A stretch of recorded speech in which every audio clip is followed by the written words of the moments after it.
Hey everyone! So, if you can't already tell, this video is going to be about how I believe technology hates me. What do you mean? How can technology hate you? Well, I first noticed it when I was younger. It started off with the internet. I know the internet's not actually technology, but it kind of is in the same sense. When I was younger, every time I went onto the computer to use the internet, crash. It didn't matter what day it was, how long the internet had been on for, anything. I was the first person on the computer one day, the internet crashed. Another time I decided to wait until everyone else had been on the computer to use it, and then after 8 hours I think it was, I went on, the internet crashed straight away. I mean literally seconds after I got on it.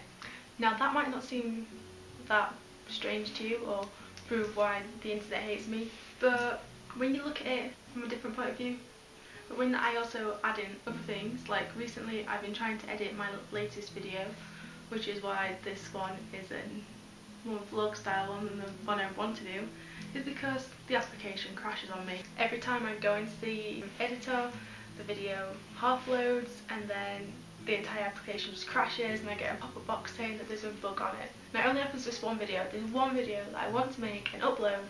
It's the only one that will not work. I've tried cutting parts out and trying to save it as smaller files. Nope, it still crashes. I've tried starting again. When I tried starting again, it works, but it doesn't load. So far, I've not been able to solve this problem. But Lauren, that's like only 2 examples.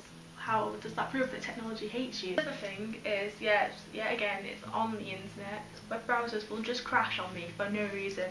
I was like, oh, I'll just go and check my Facebook. What? It's crashed again, and the entire system will shut down. I'll type in an URL and nothing. I'll get a message from Google saying that this web page it's been closed down or might have temporarily moved. And I'm like, it's Facebook, how has it been closed down? Another recent problem I've had is that my laptop refuses to shut down. Yep, every time I click to shut it down, it tells me that it can't because there's programs still waiting to close. So instead of shutting down, it sits there. It doesn't close the programs, it just sits there. It leaves the laptop running. I thought it closed down the other day, and I came back to it still working, and I'd got messages on Skype from family and friends, and I was like, this should have been off. Part of me really hopes that I'm not the only one who has this issue. I feel like I'm technology's kryptonite. Every time I go to touch it, it breaks. Pretty much, I'm reminded of the scene in Jurassic Park where Alan Grant goes to touch the computer with a projection of the skeleton, and every time he goes to touch it, it flickers and doesn't work. I feel like that's me with technology at the moment. Like everything I touch tends to either break or refuse to work in some way. The only thing that I've got that's not broken, touch wood, is my camera from when I finished my GCSEs. That is the only piece of technology that's not yet broken on me.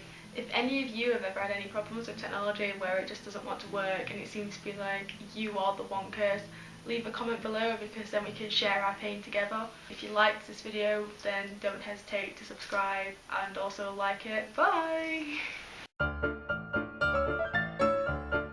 And for any of you who didn't believe that technology hates me, this is what happened to me during this week. Yep, the charger for my tablet computer decided to break whilst I was away in Germany, and this is what happened. So I had to blue tack it together so that I didn't lose any of the pieces. Why does things like this happen to me all the time? Ah!